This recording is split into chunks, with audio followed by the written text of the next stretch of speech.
Au cours des années 50 et 60, un fléau s'abat sur les États-Unis.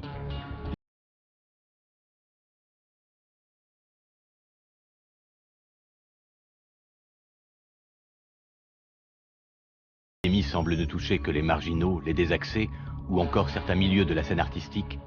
En 1969, un cap est franchi. On compte environ 100 000 toxicomanes et tous les milieux sociaux sont touchés.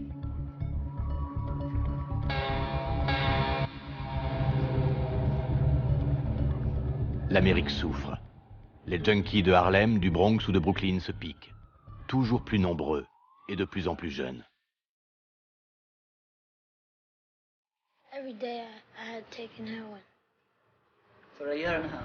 Yes. How much was it costing you? Well, I really couldn't say, but it cost enough to kill myself.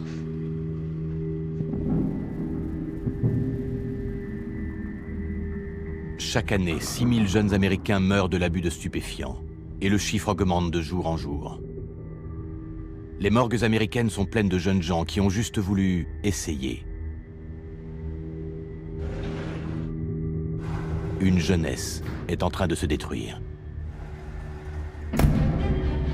Les responsables de cette hécatombe, ce sont des Français. 80% du poison consommé aux États-Unis vient de Marseille.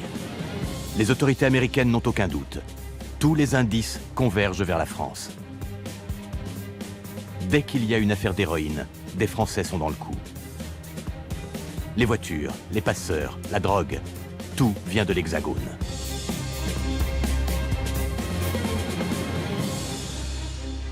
On ne voulait pas coller aux Français l'étiquette de champion des narcotiques, mais ils l'étaient.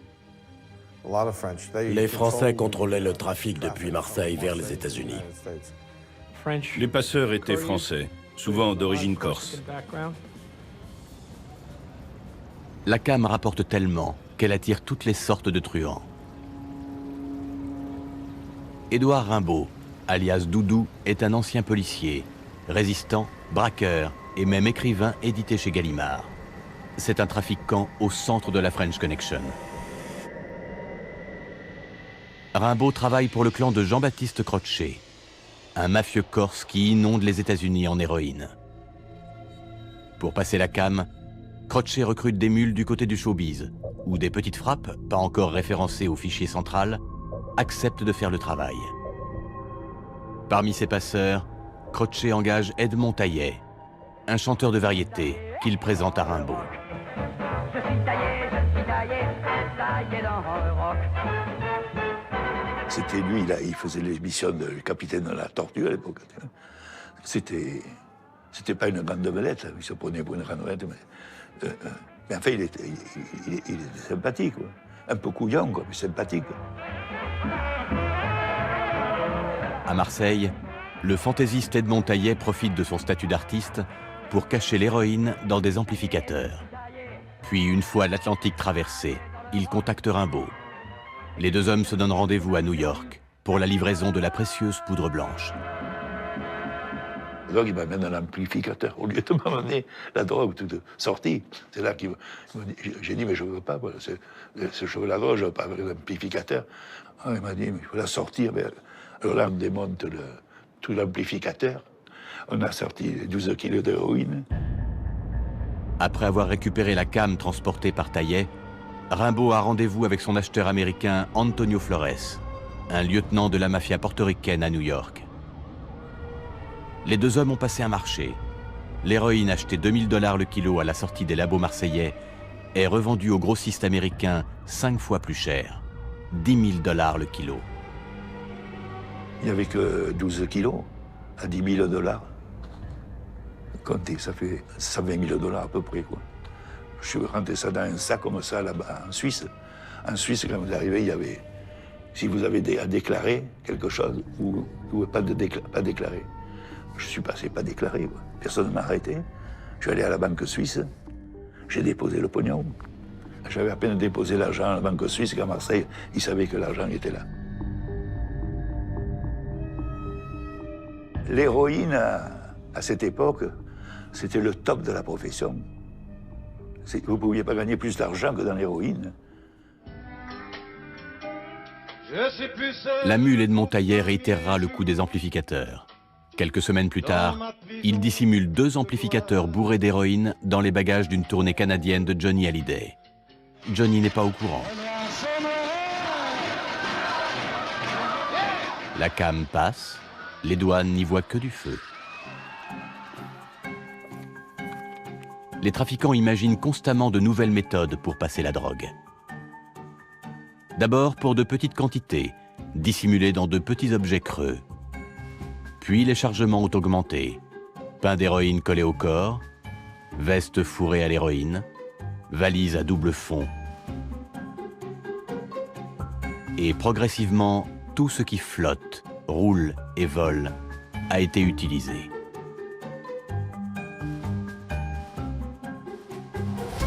Le clan de Jean-Baptiste Crotchet multiplie les itinéraires et les méthodes. Il y a des enceintes, mais il faut voir plus gros. Jean-Pierre Hernandez, alias Gros Pierrot, travaille lui aussi pour le clan Crotchet. Cet ancien négociant en vin et joueur de rugby professionnel a une spécialité, le farcissage des voitures. Une des méthodes les plus efficaces pour passer de l'héroïne aux États-Unis. Une voiture, ça farcit, c'est-à-dire qu'on s'est aperçu qu'il n'y avait que le DS qu'on pouvait farcir. C'est-à-dire qu'ils avaient les vitesses au volant, vous comprenez? Alors on faisait des faux planchers. Comme il y avait un gros espace, on mettait la cam devant. Alors on avait un carrossier qui nous faisait les mêmes plaques. Alors on mettait la cam et on remettait les plaques normales de Citroën dessus. Déboulonné, c'était très bien fait. On ne pouvait pas voir qu'il y avait de la cam là. Alors on farcissait le devant, le derrière et la malle. On arrivait à mettre 70 à 80 kilos par voiture. Les passeurs conduisent les voitures de Marseille jusqu'en Espagne. Puis elles sont convoyées par bateau vers le Mexique. Ensuite, c'est par la route qu'elles rejoignent le poste frontière américain de Montréal-Laredo. Parfois, c'est Jean-Pierre Hernandez qui prend le volant. Dimanche après-midi, je me suis mis à la file à Montréal-Laredo. Quand je suis arrivé, poum, poum, poum. Je ne sais pas s'ils avaient un doute ou quoi. Ils m'ont intercepté, c'était 14h45. Ils m'ont enfermé dans une pièce.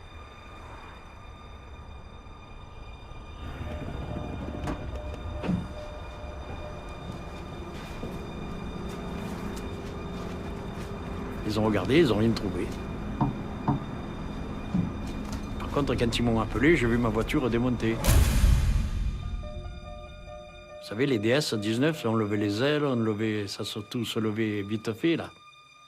Alors, je suis sorti en criant « Ma voiture, ma voiture !» Alors, ils ont rigolé, et bon, je leur ai dit à remonter, moi, je suis parti.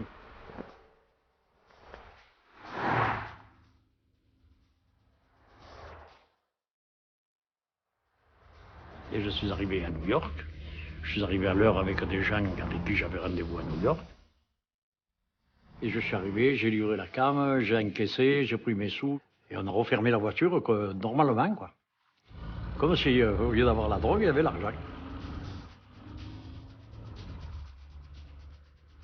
Alors on pensait, quand je suis arrivé à Marseille, l'explosion de joie, elle était... Je vais vous expliquer, le soir, un quart d'heure après, je vais vous expliquer, tout le monde était là, champagne et tout. Et comme tu as fait, mais tu es fou. J'ai pris les 4 sous qu'ils avaient, là, et je suis parti 8 jours, j'ai laissé la voiture, ils ont déballé, et je me suis allé me reposer.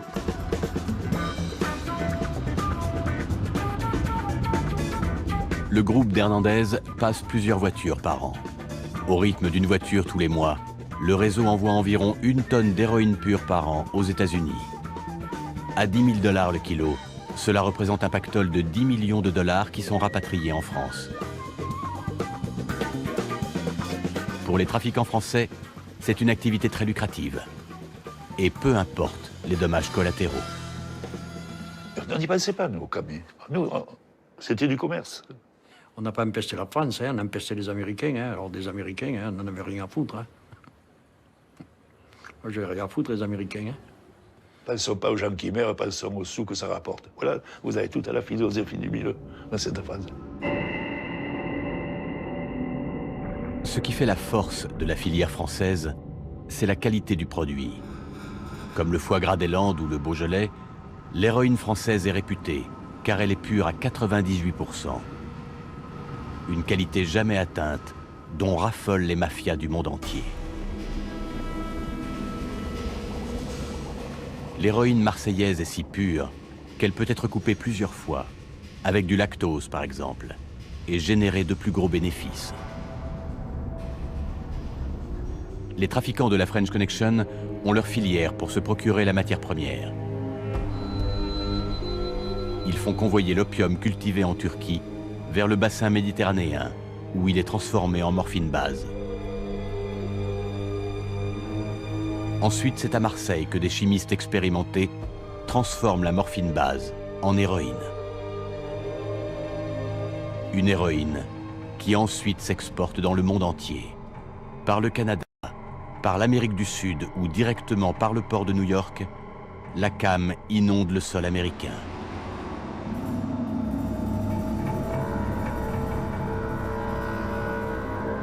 Pourquoi Marseille est-elle devenue le principal laboratoire d'héroïne du Nouveau Monde?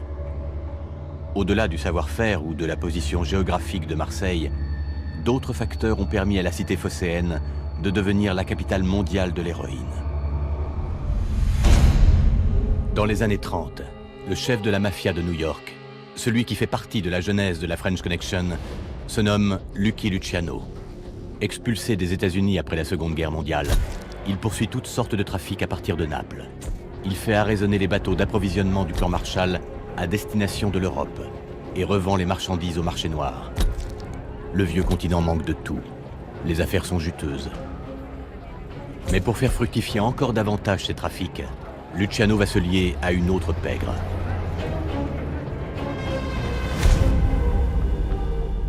À Marseille, deux frères, Antoine et Barthélemy Guérini, sont sortis auréolés de la guerre pour avoir choisi la résistance. Bien installée sur le Vieux-Port, cette famille corse a ouvert de nombreux bordels et boîtes de nuit. Leurs sbires ont la main sur les docks par lesquels transitent tous les trafics. L'argent coule à flot. Depuis Naples, Lucky Luciano découvre cette pègre marseillaise puissante, qui maîtrise toutes les activités du port, et qui plus est du fait de son choix de la résistance, bénéficie d'appui politique.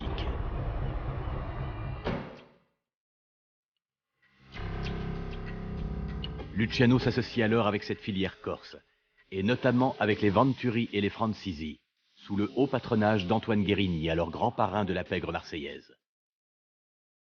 Cette alliance entre le Sicilien et les clans corses sera à l'origine d'un des plus grands trafics de l'histoire. Progressivement, la cité phocéenne va devenir le laboratoire d'héroïne attitré de la mafia sicilo-américaine. Durant les années 50 et 60, les réseaux se multiplient. Les trafiquants tissent des liens avec d'autres truands francophones de par le monde. Au Canada, Jean Venturi, le représentant de la société Ricard, assure une diffusion canadienne de l'héroïne. En Amérique du Sud, d'anciens collabos en fuite comme Auguste Ricor opèrent à partir du Brésil et du Paraguay. Au Mexique, à Cuba, Jean-Baptiste Croce et ses complices voyagent beaucoup et ont les faveurs du général Batista. Le territoire américain est encerclé. Par le nord ou le sud, l'héroïne Made in Marseille passe.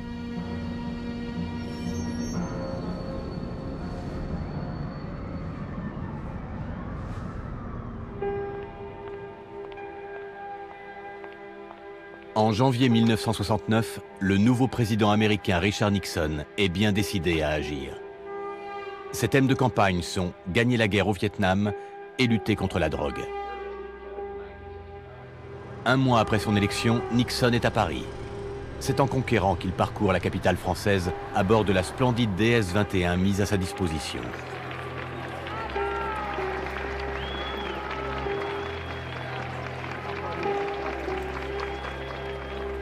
De Gaulle est encore au pouvoir pour quelques mois.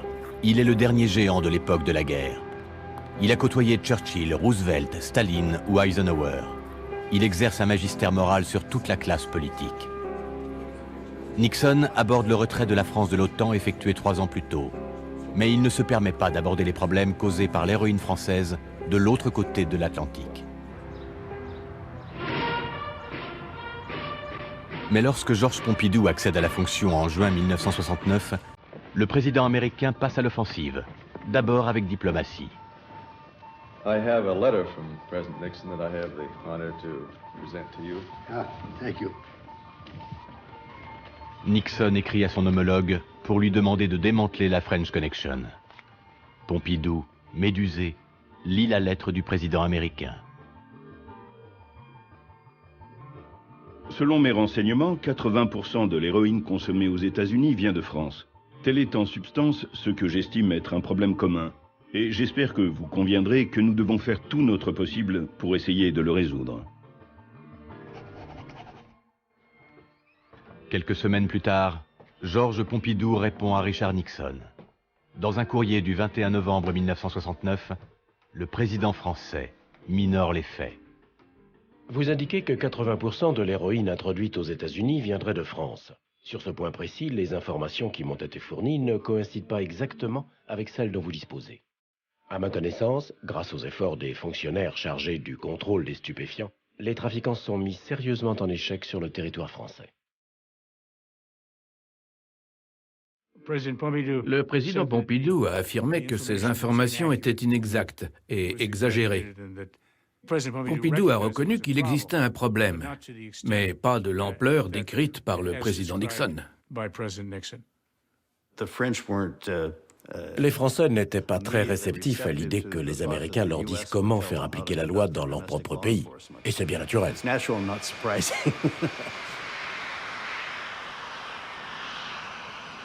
Pompidou a fait un pas de côté pour esquiver. Le président français ne souhaite pas un affrontement avec Washington. 3 mois plus tard, en février 1970, Pompidou est en voyage aux États-Unis. C'est sa première rencontre avec Nixon, tout en cordialité et en arrière-pensée. Mais par-delà les images, il y a plusieurs pierres d'achoppement. La place de la France hors de l'OTAN, les problèmes monétaires, la vente d'armes françaises à la Libye et le problème de l'héroïne française. We are honored to welcome you, particularly because France has a special place in the hearts of Americans.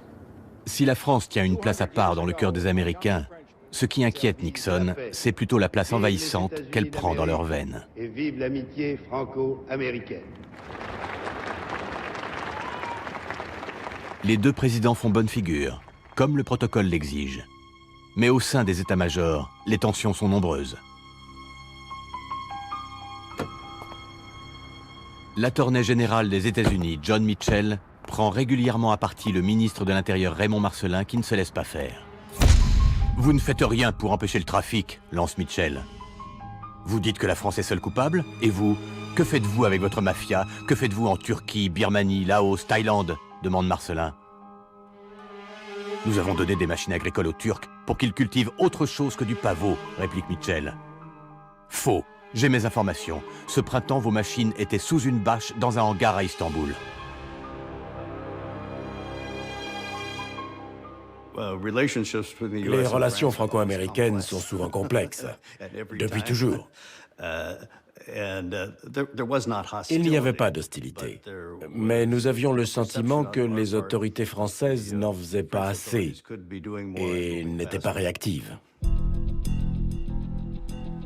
Si les Américains sont si impatients, c'est parce qu'ils attendent une réaction française, pas seulement depuis l'élection de Pompidou, mais depuis presque 20 ans. 115 kg de morphine ont été saisis à Marseille. Lundi dernier, les douaniers du port de Marseille découvraient dans un hangar 30 kg de cette morphine base, qui est le dernier produit de la chaîne dans le traitement de l'opium.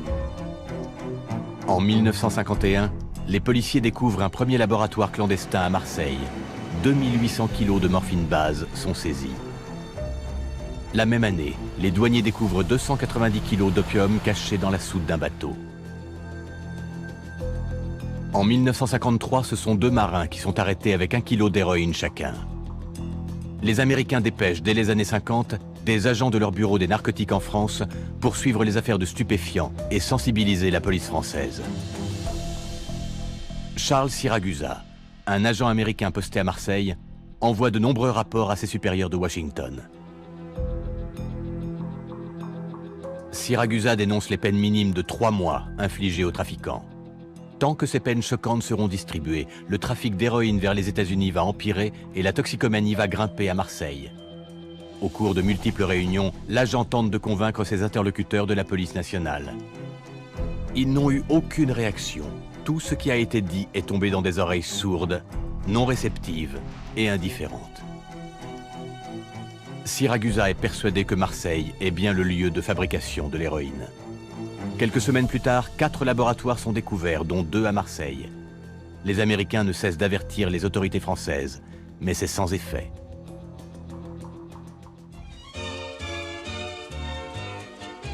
Même lorsque les affaires sont médiatisées, les autorités politiques ne réalisent pas la place centrale qu'occupe la France dans le trafic. Cher Jacques-Angèle Vin, je ne sais pas si vous savez qu'aujourd'hui nous filons directement sur Saint-Paul-de-Vence. Ah ben, vous permettez, je passe à l'hôtel me mettre en tenue un peu plus estivale, là, parce que j'ai les chaussures et les chaussettes, c'est pas très campagnard. En 1962, l'animateur de la télévision française Jacques-Angèle Vin se fait arrêter à New York.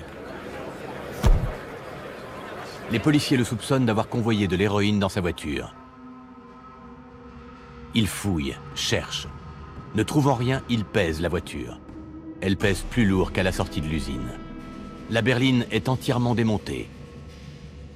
52 kilos d'héroïne pure seront découverts. L'affaire fait grand bruit à l'époque. C'est un record mondial, et pourtant du côté des autorités françaises, aucune réaction.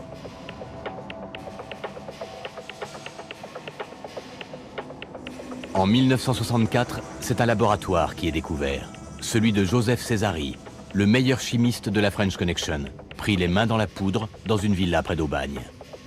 Il n'est condamné qu'à 6 ans de prison, au lieu de 20 ans aux États-Unis. Vu le laxisme des autorités, le pays des droits de l'homme devient une terre promise pour les trafiquants de toutes sortes.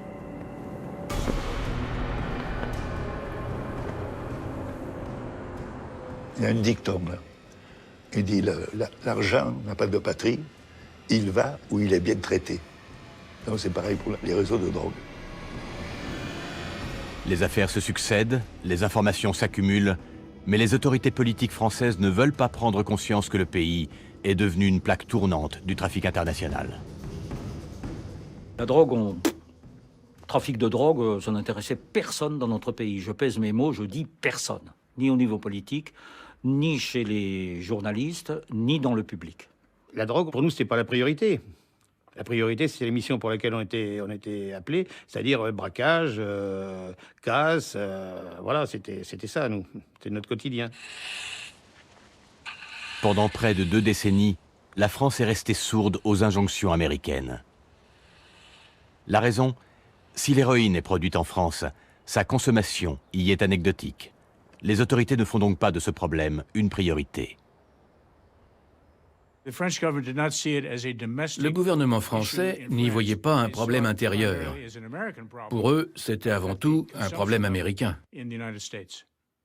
On nous a dit, c'est votre problème, pas le nôtre, puisque ce sont les Américains qui consomment.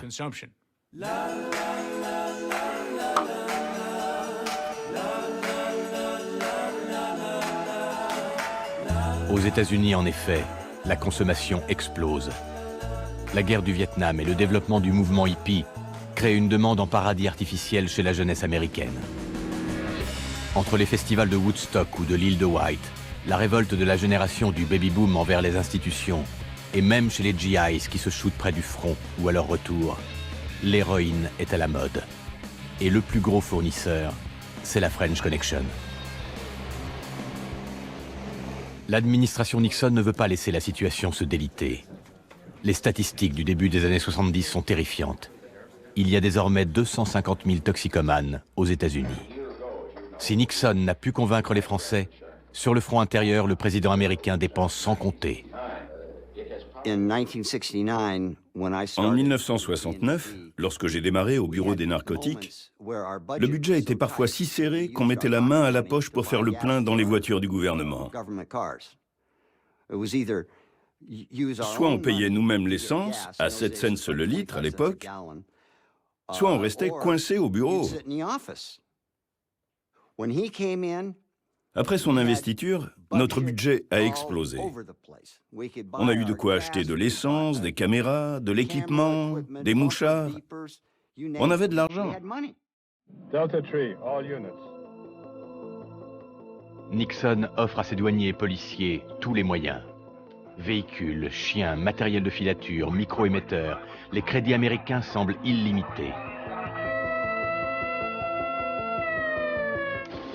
Certains douaniers sont même équipés de caméras 8 mm. Ils se filment parfois dans leur commissariat. J'étais souvent le photographe désigné. Nous utilisions des véhicules banalisés, comme des camions de livraison, dans lesquels nous dissimulions des caméras. Nous pouvions les garer un peu partout où personne n'y prêtait attention. On faisait beaucoup de surveillance.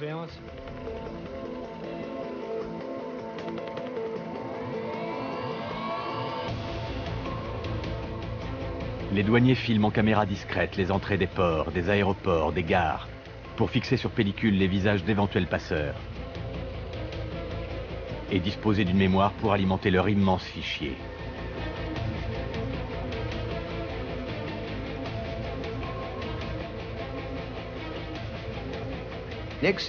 Nixon a fait augmenter les effectifs des douanes de 300 à 1000 agents. Il a pris les choses en main et nous a énormément aidés. Nous avons considérablement gagné en coordination, en modernité et en discipline. Nos résultats l'ont démontré et le bilan était impressionnant. Mais les forces de l'ordre américaines ont beau quadriller le territoire, faire des saisies toujours plus nombreuses, l'héroïne made in Marseille traverse toujours l'Atlantique.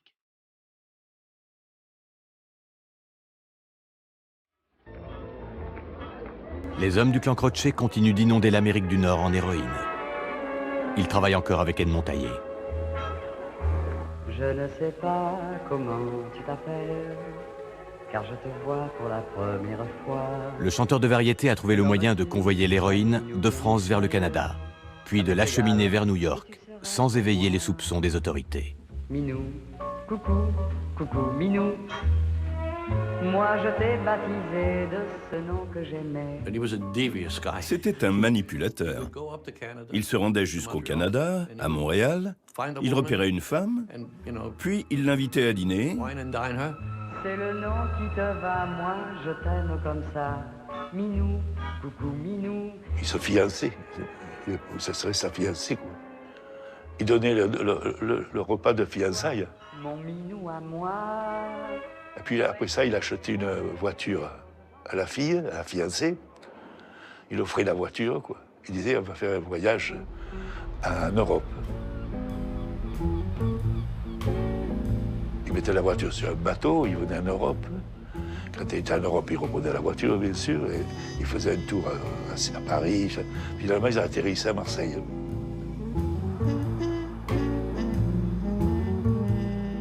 Et là, évidemment, à un moment donné, il bourrait. Là, il mettait 100 kilos de drogue dans la voiture.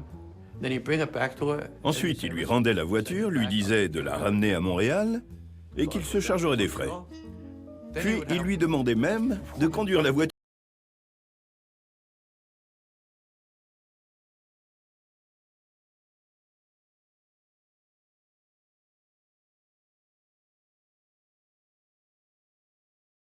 Qui n'est pas très courageux du tout, il fait faire toujours le travail par les autres. Il est d'une prudence absolument extraordinaire. Il enverra la petite amie conduire la voiture, si vous voulez, mais il ne l'accompagnera pas. Lui, il prendra l'avion, il arrivera en avion, et il attendra, bien sûr, au bar d'un grand hôtel américain, enfin new-yorkais, que la petite amie lui amène le ticket de parking et les clés de la voiture.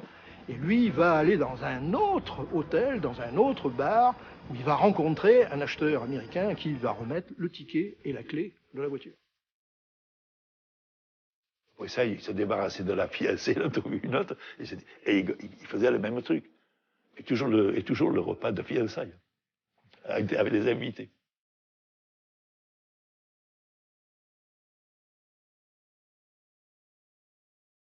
Il était diabolique.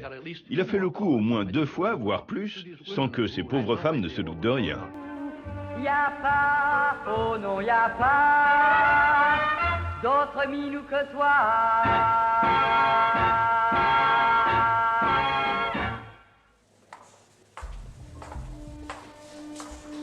En France, la situation a évolué. Hôpital Fernand Vidal à Paris. Daniel vient d'être amené d'urgence. Il a 23 ans. Il a pris une overdose, une dose trop forte d'héroïne. Il est dans le coma.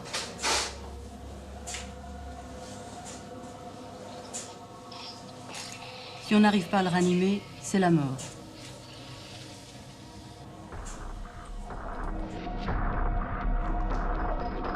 Le fléau qui était resté cantonné à un monde souterrain et interlope s'attaque désormais à la jeunesse française. Vous allez vous piquer à l'héroïne, là? Ouais. Vous pouvez pas vous en passer? Non. Et lorsque vous avez commencé avec l'héroïne, vous saviez ce que ça donnerait? Ah non, bien sûr, si on avait su, on l'aurait pas fait. Si on avait su à quel point on serait tombé. J'ai une amie qui est morte il y a 2 semaines, et il y a 15 jours, un ami. Qui est mort aussi.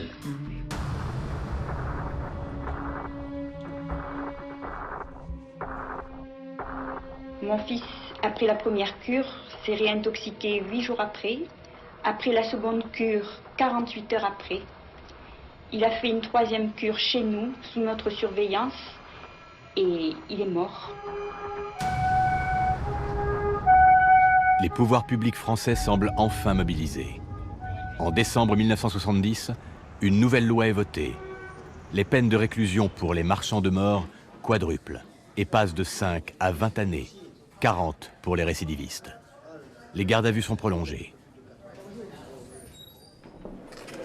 Avec les Américains, un mariage de raison est célébré en février 1971. Le ministre de l'Intérieur Raymond Marcellin et l'attorney général des États-Unis John Mitchell signent un accord de coopération. Une antenne de la police judiciaire est ouverte à New York. Des policiers français aideront à interroger des trafiquants francophones arrêtés sur place, tandis que la présence d'agents du Bureau des narcotiques est renforcée en France. Des 2 côtés de l'Atlantique, on commence à se serrer les coudes.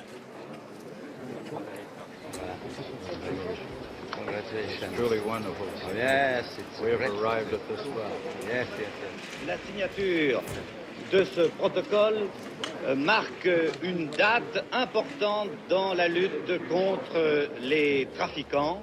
Et je suis persuadé qu'en resserrant les taux comme nous le resserrons actuellement, ils estimeront que le territoire français n'est vraiment pas un territoire très propice au trafic des drogues. Si l'accord est sincère, l'alliance reste fragile. Il suffit parfois d'une étincelle pour que tout s'effondre. En avril 1971, un Français, Roger Delouette, est arrêté par les douanes américaines. Il transporte dans son combi Volkswagen 44 kilos d'héroïne. L'affaire aurait pu s'arrêter là, mais Roger Delouette est un ancien agent du SDEC, les services secrets français. Après interrogatoire par la justice américaine, l'agent dénonce son ancien chef au service secret, le colonel Fournier, comme l'organisateur du trafic. Delouette a été un officier du SDEC, mais il ne fait plus partie de la maison. Pourtant, beaucoup d'Américains sont persuadés que Delouette est en service commandé et que l'État français soutient le trafic. Durant toute l'année 71, l'affaire empoisonne la lune de miel des relations transatlantiques. Et le ministre de l'Intérieur Marcellin doit encore monter au créneau. L'affaire Delouette est une affaire difficile, comme vous le voyez. En tous les cas, de notre côté, du côté gouvernemental, nous ferons tout, encore une fois, pour aider les Américains. Et il faut que dans cette affaire Delouette, on sache toute la vérité. Cette même année, le film de William Friedkin, French Connection, bat des records au box-office. Des gentils policiers américains y pourchassent de vilains trafiquants français. The French Connection, a millionaire exporter with a record too clean to be true. And Doyle knows it.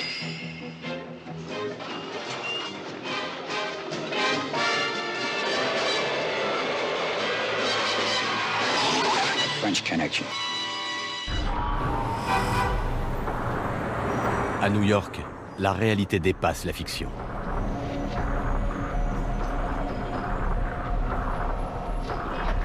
Pour lutter contre la délinquance galopante liée au trafic, une brigade de flics travestis arpente Manhattan.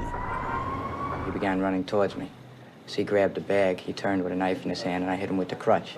My partner had come up from across the street and collared the man who had waved him on, and we proceeded to place him under arrest. Do you think it's true that most of the muggings in the street in New York City and places around are done by junkies? I would say a large majority of it is. Malgré les moyens déployés, le nombre de toxicomanes ne baisse pas. En 1971, il y en a désormais 500 000 aux États-Unis. Il a doublé en un an. À Washington, c'est l'état d'urgence. Les conseillers de Nixon ne savent plus que faire. The purpose of this meeting is to get a brief report as to where we are. Are we fighting? I don't want any snow job. C'était sans conteste. Il y avait davantage de gens qui mouraient d'overdose à New York que de soldats tués au Vietnam. À New York, ou en tout cas dans tout le pays. On comptait plus de toxicomanes aux États-Unis que dans tout le reste du monde. Il fallait y mettre un terme. Et le président Nixon prenait le problème très à cœur, plus que n'importe quel président avant ou après lui. Deal with this problem. Are we properly organized? In terms of our being properly organized right now, quite honestly, we're not. Il ne voulait pas entrer dans la postérité comme le président sous lequel toute une génération d'Américains était devenue héroïnomane ou cocaïnomane. Obtenir du gouvernement français qu'il s'attaque au problème est devenu une priorité de sa politique étrangère. Pour fermer le pipeline d'héroïne française, l'administration américaine lance des offensives tous azimuts. Des pressions financières sont exercées sur la Turquie, pourvoyeuse d'opium, et contre certains pays d'Amérique latine pour extrader des trafiquants. Contre la France, qui malgré les accords ne déploie toujours pas assez de policiers et douaniers sur le terrain, finit le temps des missives privées entre présidents. Pour la faire plier, il ne reste plus qu'à utiliser l'opinion publique. Pourquoi ne pas la faire condamner à l'ONU ou la pointer du doigt dans les médias? C'est ce que réclament un bon nombre d'Américains. La France serait alors la risée du monde démocratique. Le pays des droits de l'homme, accusé d'être le fournisseur officiel d'héroïne de toutes les mafias du monde. Ce n'est pas très convenable. Dès le mois de mai 1971, 2 membres de la Chambre des représentants publient un rapport accablant sur le problème mondial de l'héroïne. Le rapport souligne à nouveau que la production d'héroïne est contrôlée à 80% par des filières françaises. Le rapport, largement diffusé, accuse des familles corses bien connues sur le pavé marseillais et vilipende à nouveau les carences des pouvoirs publics français. Un mois plus tard, en juin 71, Nixon part personnellement en croisade. Ladies and gentlemen, America's public enemy number 1 in the United States is drug abuse. In order to fight and defeat this enemy, it is necessary to wage a new all-out offensive. This will be a worldwide offensive, dealing with the problems of sources of supply as well as Americans who may be stationed abroad wherever they are in the world. Si le discours se veut être une offensive globale contre la drogue, il vise en filigrane le principal fournisseur, la France. Cette prise de parole très forte de la première puissance mondiale trouve enfin un écho outre-Atlantique. Pompidou, muet sur le sujet depuis 2 ans, prend enfin l'initiative. Il écrit personnellement à plusieurs de ses homologues européens et les invite à coordonner leurs actions pour former avec la France un front commun de lutte contre le trafic de drogue. Washington apprécie l'initiative. Au niveau national, Pompidou se décharge sur son ministre de l'Intérieur, Raymond Marcellin. C'est lui le fusible. À lui de faire au mieux. La mode est à la fermeté. La loi qui vient d'être votée du 8 janvier 1971 a considérablement augmenté les peines. Elles sont maintenant de 10 à 20 ans et en cas de récidive de 20 à 40 ans. Mais ce que je dis, c'est que si ça ne suffisait pas, il ne faudrait pas hésiter même à recourir à la peine de mort, c'est-à-dire la peine suprême, contre les trafiquants qui vont livrer à des enfants qui sont dans des collèges ou dans des lycées de l'héroïne. Ceux-là méritent la peine de mort, à mon avis. Marcelin doit abattre la French Connection, même s'il doit couper des têtes. Il remplace les responsables de la brigade des stupes de Marseille par les 2 meilleurs flics de France, François Lemoyle et Marcel Morin. Ces 2 inspecteurs ont créé la BRI, la fameuse brigade anti-gang. Ils sont solides, professionnels, réputés. Les missions étaient claires. Morin et moi, on avait à liquider la French Connection. Monsieur Marcelin nous charge en quelque sorte d'améliorer ses relations avec les Américains, puisque c'est en réglant leurs problèmes qu'on améliorera nos relations. Morin fait ses valises pour Marseille, mais il ne débarque pas les mains vides à la brigade des stupes. Il a une ligne directe avec le ministre de l'Intérieur qui lui a donné pour consigne de le joindre à la moindre difficulté. On lui a promis des renforts, Morin a le droit de recruter qui il veut. J'ai tout de suite compris qu'il ne fallait pas que j'ai de Corses et de Marseillais dans mon équipe, car on avait pour objectif d'arrêter des Corses et des Marseillais. Donc je choisis que des Parisiens. Jacques Thibault fait partie des 11 mousquetaires engagés par Marcel Morin et rejoint l'évêché, l'hôtel de police de Marseille, en août 1971. Dès leur première soirée à Marseille, les mercenaires parisiens découvrent l'étendue du problème. Le premier soir, quand on mangeait dans un restaurant de la Canebière, qui s'appelle le Petit Duc, on a trouvé bizarre, jeune fraîchement émoulu à Marseille, de voir des allées-venues incessantes entre la salle du bar et les toilettes. Et après, on s'est rendu compte que c'est un trafic de drogue à l'échelon local qui se perpétrait devant nos yeux, quoi. Et ça, bon, c'était le soir de notre arrivée. Et après, on s'est rendu compte que dans la plupart des établissements marseillais, il y avait un trafic qui se perpétrait. Et à la place de l'Ange, qui était à 100 mètres ou 200 mètres de l'évêché, la cam était en vente libre. Morin constate la situation de la brigade des stupes de Marseille. Un service qui, malgré les décisions politiques des derniers mois, n'avait en fait pas évolué depuis des années.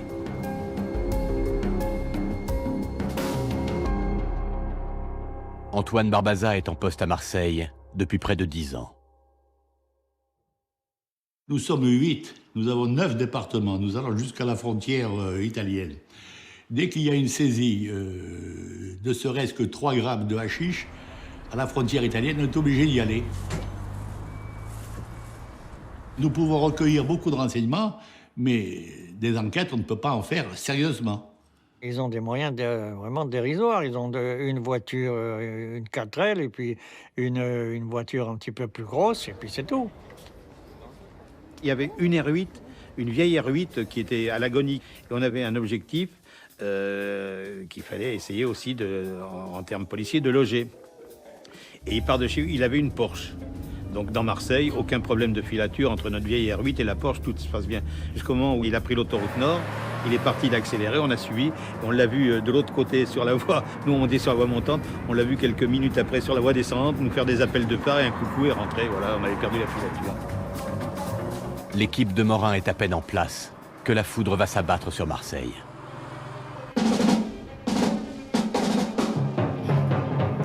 Une fois de plus, c'est la guerre entre policiers français et américains. Et c'est le patron du bureau américain des narcotiques en Europe qui a mis le feu aux poudres. D'après M. Cussac, Marseille est la plaque tournante de la drogue.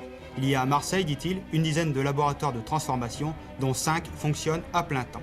Les caïds, les PDG de la drogue, vivent à Marseille en toute tranquillité, tout le monde a peur et personne n'ose les dénoncer. Le directeur du Narcotique Bureau en Europe s'est lâché. Le gouvernement français est accusé de passivité, voire de complicité. C'est certain que c'est un pavé dans la mare. Quand on lit la presse, quand on entend ça, on peut pas être, on est forcé d'être mobilisé. Ça a mis la révolution à Marseille, à tous les niveaux. Au ministère de l'Intérieur, à la PJ à Paris. Marseille foutait rien, quoi. De toute façon, son interview était destinée à faire du sproum. Du sproum, enfin, je veux dire, à remuer en haut lieu. Le gouvernement français était si furieux qu'on a voulu me faire quitter le pays dans les 24 heures. Marcelin est foudrage. Le Le scandale s'étale dans toute la presse. Le commissaire Lemoyle est convoqué. Mon premier jour à l'Office central a été assez pittoresque, puisque Marcellin était dans une fureur noire. Il me dit, vous allez convoquer ce Cusack et vous allez lui demander des noms. Alors moi, Cusack, je le connaissais, je ne l'avais jamais rencontré, c'était mon premier jour. Je lui téléphone, je lui dis, Monsieur Cusack, est-ce que vous pouvez passer me voir? Je lui dis, bonjour Monsieur Cusack, écoutez, je suis désolé de faire votre connaissance dans cette circonstance, mais voilà, j'ai une question à vous poser de la part du ministre. Est-ce que vous avez des noms à me communiquer pour les gros bonnets protégés? Cusack me dit non. Et je rapporte ça chez Marcellin. Marcellin dit, bon, je vous envoie Europe 1, Radio Luxembourg, machin, truc, et vous allez leur donner des interviews et leur raconter tout ça. François Lemoyle, vous devez, disons, être gêné par ce qu'a dit M. Cusack, non? Eh bien, je suis en mesure de vous dire et d'affirmer que M. Cusack ne possède pas d'informations inédites sur les prétendus gros modèles qui se promèneraient en toute impunité à Marseille. Quelques jours après, Marcellin m'a encore fait revenir. Je lui ai dit, écoutez, monsieur le ministre, maintenant il faudrait que je me mette au travail. Hein. Je ne peux pas continuer à passer mon temps à recevoir les journalistes, Europe 1, France Inter, etc., etc., etc. J'ai dit, stop, hein, au boulot. Ce coup médiatique, John Cusack a mis plusieurs semaines à l'organiser. Lorsqu'il arrive à Marseille, Cusack veut provoquer un scandale. Il contacte le journaliste François Missen du journal Le Provençal et lui fait ses révélations. Cependant, Cusack pose quelques conditions. Une fois publié, il démentira. Il n'a aucune preuve. Il sait que l'incident diplomatique va éclater et il sera obligé de nier. Le département d'État a cru bon de procéder ainsi pour faire bouger les choses. Et moi, j'ai accepté. J'étais bien obligé d'accepter. C'était mes supérieurs. C'était ce qu'on appelle le résultat, c'est que la police a obtenu des voitures, du matériel et les moyens de travailler. Jusque-là, les requêtes des policiers n'étaient jamais entendues et les fonds étaient affectés ailleurs. Il voulait faire en sorte que le problème soit traité et ça a fonctionné. Il s'est peut-être fait chasser du pays, mais il a sûrement reçu une médaille en rentrant à Washington pour avoir exécuté les ordres à la perfection. Le scandale Cusack n'a été que la suite du plan orchestré par le département d'État pour créer un électrochoc en France. L'esclandre de Cusack n'aura pas été vain. La pression américaine a fait effet. La brigade des stupes reçoit enfin du matériel pour commencer à travailler.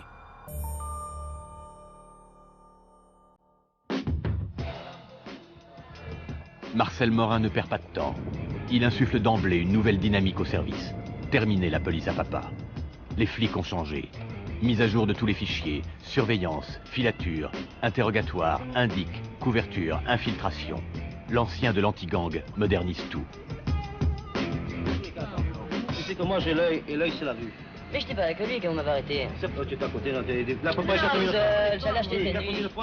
C'est la préparation d'un petit sachet. Parce que là, tu vas pas me dire que c'est pour ta consommation personnelle. Hein. Morin commande de nouvelles voitures banalisées. Raccourcit les antennes radio géantes pour que ces unités soient plus discrètes. Sa liaison téléphonique avec le ministre Marcellin fonctionne. Une telle mobilisation policière contre la drogue est sans précédent en France. À qui combien tu as payé ça? 25, tu as payé ça? Et bien voilà, avec ça, tu vas te retrouver encore, pour pas changer, dans les locaux de la police, et puis cure de désintoxication, et après, à l'appréciation des juges.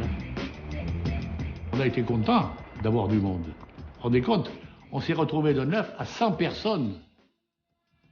Et avec de l'équipement, des voitures, des moyens matériels extraordinaires. Alors, ça nous a changé, ça nous a même emballé. Combien de temps que tu fais un peu de drogue? 3 ans. L'héroïne depuis 3 ans? Oui. Tu t'es piqué ou? Je vais pas en piquer tout de suite. Hein. Combien de temps tu restes sans prendre? Ça m'est arrivé de rester longtemps sans prendre. La misère chronique du service ne pourra plus servir d'excuse à la rareté des prises et des arrestations. nous arrêtons des gens, mais sur le plan de la toxicomanie, sur le plan de la consommation de la drogue, je crois que nous ne pouvons pas régler tous les problèmes. Nous empêchons la drogue de circuler, enfin nous tentons de l'empêcher de circuler librement, mais nous ne pouvons pas faire grand-chose sur les consommateurs. Ce regain de motivation et d'énergie n'empêche pas la pression américaine de continuer à s'exercer sur la brigade des stupes. Car ce que réclament les Américains, ce sont les laboratoires, et aucun labo n'a encore été découvert. Pendant ce temps, Richard Nixon s'en fait livrer à un domicile. Walter Minnick obtient l'autorisation d'apporter à la Maison-Blanche un laboratoire d'héroïne, pour montrer à ses confrères et au président américain à quoi cela ressemble. On a fait installer un laboratoire d'héroïne sur une petite table de cuisine. Et mon directeur, M. Ingersoll, m'a expliqué son fonctionnement. On utilisait de l'anhydride acétique, un produit chimique puissant, pour décomposer l'opium et en faire de l'héroïne. Il a attrapé le tube et a versé un peu de cette substance, et tout à coup, un épais nuage de fumée blanche et âcre a rempli la pièce.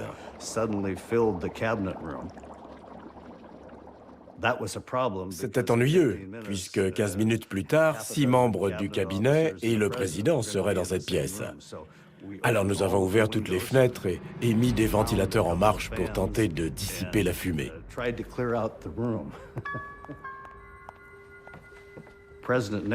Le président Nixon a franchi la porte menant du bureau ovale au cabinet. Il n'a prêté aucune espèce d'attention au laboratoire, mais il a été très intrigué par les sachets de poudre blanche. Il en a attrapé un, et M. Ingersoll lui a dit « Monsieur, reposez ce sachet. Et surtout, ne vous léchez pas les doigts. » Il avait de la poudre d'héroïne pure à 99% sur les mains.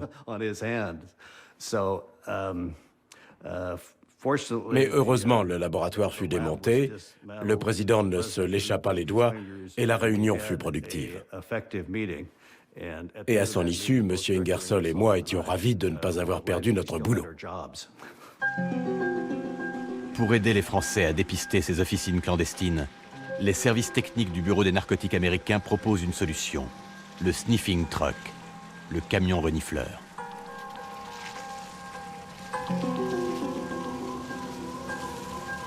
Alors ça a été une journée un peu pittoresque, parce que quand on est arrivé, on est tombé un peu en arrêt devant le véhicule qui était un combi Volkswagen. C'est très bien pour le combi, ça c'est un truc qui passe partout, mais il était surmonté d'un mât de 2 mètres de haut avec une espèce de pipe d'admission.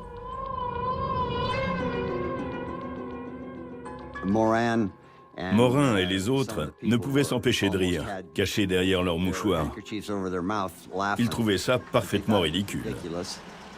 Moi, j'ai trouvé que c'était bidon, hein, mais enfin, on ne pouvait pas trop leur dire immédiatement, si vous voulez, parce que comme on était appelés à coopérer, on ne pouvait pas trop les choquer non plus. Et donc, avec Morin, on a commencé à dire il y a quand même un problème. Parce qu'on ne peut pas aller se balader dans les rues de Marseille avec ce véhicule équipé de cette façon qui va attirer tout de suite l'attention. Je leur avais dit, du reste, le seul jour où vous pourrez l'utiliser, c'est au 14 juillet. Hein. Sur ce, le conseiller scientifique de l'ambassadeur devient furax et dit « Oui, mais comment? Alors vous n'êtes pas d'accord? Enfin, vous faites obstruction ?» Et il dit « Je vais téléphoner à l'ambassadeur. » Moi, je suis pour téléphoner à ma hiérarchie pour dire qu'il y a de l'eau dans le gaz, il y a un incident diplomatique en vue. Et la seule réponse que j'ai eue, on m'a répondu d'être constructif. Bon. Et on a attendu. Et 1 heure après, on voit arriver la limousine de l'ambassadeur, la grosse limousine de 6 mètres de long, là, avec le fanion, etc. Et Watson qui descend de la voiture, qui arrive furax et qui dit « Mais alors, on me dit que vous n'êtes pas d'accord? Qu'est-ce que c'est que cette histoire ?» Watson a dit « Les Français, vous êtes toujours emmerdants. Vous êtes toujours contre les techniques. C'est un camion qui a été fait dans je sais plus, dans le désert de je sais pas quoi, avec nos meilleurs ingénieurs. Alors on a dit, bon, ben c'est vrai. On les a amenés vers Aubagne, où il y a toutes les usines. Et là, le camion, à plein tube, ça dégageait partout. Hein. Il explosait, le camion. À mesure que le camion quadrillait la ville, le technicien s'écriait « Ça y est, j'ai un signal, j'ai un signal !»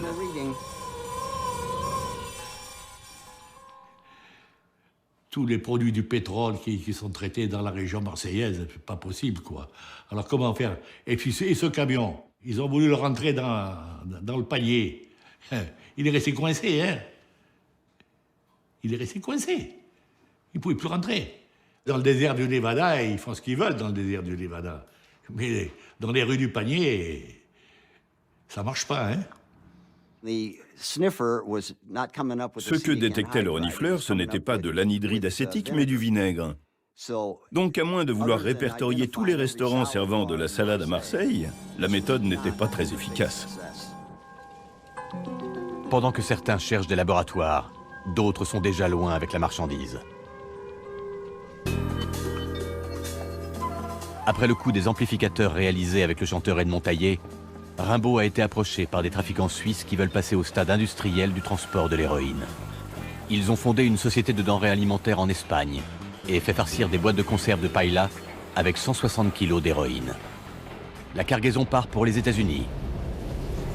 Rimbaud et son complice Christian Issoyon doivent réceptionner la marchandise.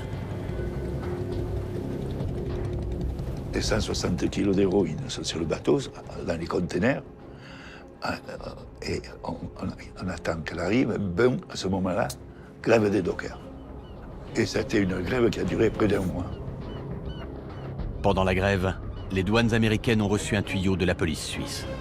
Une cargaison de boîtes de conserve truffées d'héroïne est arrivée à New York. Les douaniers fouillent toutes les marchandises immobilisées à cause de la grève et suspectent la cargaison de paella. Mais il y a des tonnes de boîtes. Il faut trouver le moyen de savoir lesquelles contiennent de la drogue. Les douaniers commencent à les ouvrir une à une. Robert Nunnery est là. C'est un labo, quoi. Il y a des petits tonnelets de produits chimiques, il y a des éprouvettes, il y a des trucs. Vous êtes dans un labo. Un labo installé dans une pièce à l'intérieur d'une villa banale de la campagne d'Aubagne. On rentre dans ce machin-là, et on ouvre une armoire et à l'intérieur, devant vos yeux, à gare, il y a 100 kilos d'héroïne pure. 100 kilos, c'est assez d'héroïne pour garantir une semaine de consommation aux 500 000 intoxiqués américains. Le labo de Césari est enfin découvert. Mais le chimiste n'est pas dans la villa. Le couple Georgiou garde la propriété. La femme de Georgiou, quand on lui en parle, au départ, elle est tout à fait réticente, elle ne veut rien dire, etc. Alors je la prends à part et puis là, je la menace un peu. Je lui dis, mais vous savez, si vous nous dites rien, vous êtes dans une villa où on a trouvé tout ça, vous allez subir une condamnation très importante. Et par exemple, le gamin là, qui tourne autour de nous sur son tricycle, quand vous sortirez de prison, il aura fait son service militaire dans la marine. Alors ça l'avait impressionné, et c'est ce que je voulais. Et elle a commencé à mettre en cause les gens qui travaillaient là-dedans. Madame Georgiou se met à table. Elle reconnaît Césari sur des photos que Morin lui présente. Désormais, pour Morin et son équipe, l'objectif, c'est Césari. On sait qu'il a une villa à Gémenos, dans laquelle on va aller, mais il n'est pas là, on trouve que sa femme. Donc on reste sur place en attendant qu'il arrive, en espérant qu'il arrive. Et quelques temps après, peut-être une demi-heure, 1 heure après, on a vu un taxi arriver et en sortir Monsieur Césari, qu'on s'est fait un plaisir d'interpeller. avec Césari menotté, on va faire perquisition dans les chambres. À un moment donné, j'arrive dans la chambre du fils, qui était très austère, hein, un petit lit, et une armoire à droite. J'ouvre l'armoire en sa présence, et en bas, j'ouvre les tiroirs. Et dans les tiroirs, j'ai un jeu, Le Petit Chimiste de chez Nathan. Monsieur Césari, on prépare l'avenir. Et là, il me dit, oh, monsieur l'inspecteur, je vous en prie, ça l'avait un peu vexé. Mais Césari n'a pas été arrêté dans son laboratoire. Il reste encore à prouver qu'il y a vraiment travaillé. À cette époque, les analyses génétiques n'existent pas. Mais le commissaire Morin trouve un indice. On trouve notamment un pantalon taché, si vous voulez. À l'intérieur du pantalon, il y a une tache de sang, d'une blessure, etc. Et quand on examine Césari, quand on aura arrêté, on s'apercevra qu'il a effectivement, exactement à cet endroit-là, une plaie. Et on pourra donc établir que ce pantalon qui était dans la villa, il appartenait bien à Césari. Donc Césari était dans le laboratoire à une certaine période. Quelques heures plus tard, un second chimiste est arrêté. En une journée, les stupes ont mis la main sur 100 kilos d'héroïne pure, 2 chimistes dont le plus célèbre, et un laboratoire en activité. Pour les hommes de Morin, c'est une superbe victoire. Nous avons tout lieu d'être satisfaits. Nous venons tout de même d'interrompre l'activité d'un laboratoire et de capturer 2 chimistes qui avaient vraiment une efficience certaine. On a l'impression qu'on a quand même réussi une belle affaire. Mon premier grand succès, c'était le laboratoire Césari. Dans la vie d'un flic, notamment un flic des stupes, arriver à avoir un laboratoire avec les personnages qui ont fait tourner la cam et trouver 100 kilos d'héroïne, j'aurais eu celui-là dans ma carrière, ça m'aurait suffi. Ils ont crié leur victoire sur tous les toits après cette saisie. Toute la stratégie qu'ils avaient mise en place était en train de payer. Arthur Watson, l'ambassadeur américain, ne peut se retenir. Il envoie à Morin un télégramme qui ne contient qu'un seul mot, « Hurrah ». Les autorités politiques françaises sont soulagées et les Américains sont enfin apaisés. J'étais très heureux que l'on puisse commencer à fermer des laboratoires, car cela allait nous permettre de retrouver des relations diplomatiques, politiques et économiques normales avec le gouvernement français, ce qui était très important. Joseph Césari, le chimiste, est un récidiviste. Il encourt jusqu'à 40 ans de prison. Le 22 mars, 5 jours après son arrestation, il se suicide dans sa cellule sans avoir jamais rien révélé. C'est la fin d'une des légendes de la French Connection. Aux États-Unis, Rimbaud purge sa peine au pénitencier d'Atlanta depuis bientôt 3 ans, sans avoir jamais rien dévoilé. Mais les choses ont changé. Ed Montaillet, le chanteur, s'est fait prendre avec 93 kilos d'héroïne. Il a tout balancé. Il a révélé que Rimbaud faisait partie du réseau marseillais. Donc, en plus d'être mouillé dans le trafic de conserves de paella bourrées d'héroïne, les Américains apprennent que Rimbaud a passé des enceintes stéréo farcies à la blanche. Un policier américain vient lui rendre visite en prison. Et il avait un tas de dossiers à la main, quoi. J'ai 20 ans de plus pour vous, pour toi. Il disait pour toi, Edward. Et puis, à un moment donné, il a vu que je ne le croyais pas. Il me dit, tiens, lis. Il me donne toutes les dépositions de Taillet. Et en lisant, je m'aperçois soudain qu'il m'avait doublé. Parce qu'ils ont vendu tous des kilos, des centaines de kilos d'euros. C'est Taillet qui les vendait à ce moment-là. Et j'ai jamais touché le 5%. Rimbaud découvre qu'il a été arnaqué. Croce a fait affaire directement avec Antonio Flores, le revendeur américain, sans lui verser sa part du gâteau comme il était convenu. Ed Montaillet a continué à faire passer la came. Personne n'a payé ni la caution de Rimbaud, ni son avocat. Rimbaud en prison, c'était quantité négligeable. Il me double, je les protège, je prends 30 ans. Je vais au pénitentiaire, je ferme ma gueule. Et il m'arnaque. Je m'excuse d'être grossier, je vais l'être. Je dis, enculé, enculé et demi. Oui, alors là, je me suis mis à table. Et avec un immense plaisir. Les confidences de Rimbaud viennent corroborer la déposition d'Edmond Taillet.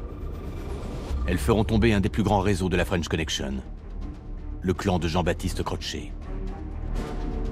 Il est arrêté avec son complice Joseph Marie en janvier 1973 par le commissaire Morin. Cross est tombé le même jour que moi. C'est-à-dire qu'ils ont arrêté Cross et Marie à Marseille, et dans la même heure qui a suivi, on m'a arrêté, moi, à Paris. Tous les trois ensemble, ils nous ont arrêtés, dans la même heure. On nous a reproché d'avoir exporté 1 tonne d'héroïne de Marseille aux États-Unis dans 13 voitures. Un gigantesque procès s'ouvre à Marseille en 1974.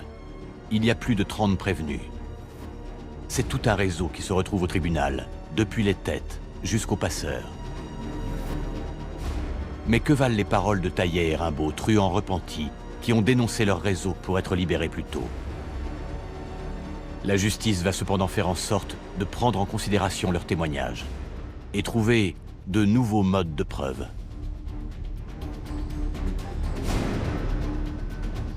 À elles seules, ces déclarations, sans doute n'auraient-elles pas suffi. Mais il y avait également l'étude des ressources des trafiquants. Parce que le délinquant français, si vous voulez, il est pauvre comme Job. Il n'a rien, par définition.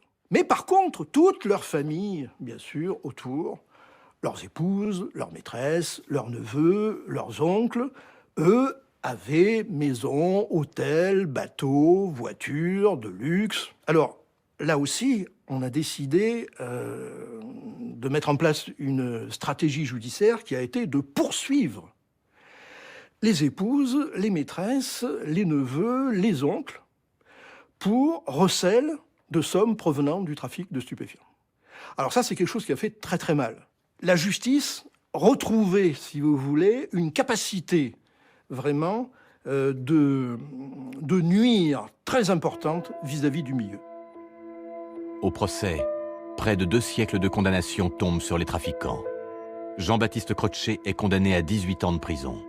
16 pour Edmond Taillet, réfugié aux États-Unis. De 2 à 12 ans de prison pour les passeurs. C'est la chute du clan entier. Progressivement, la justice décapite les filières de la French Connection. Les gros bonnets ne sont plus intouchables.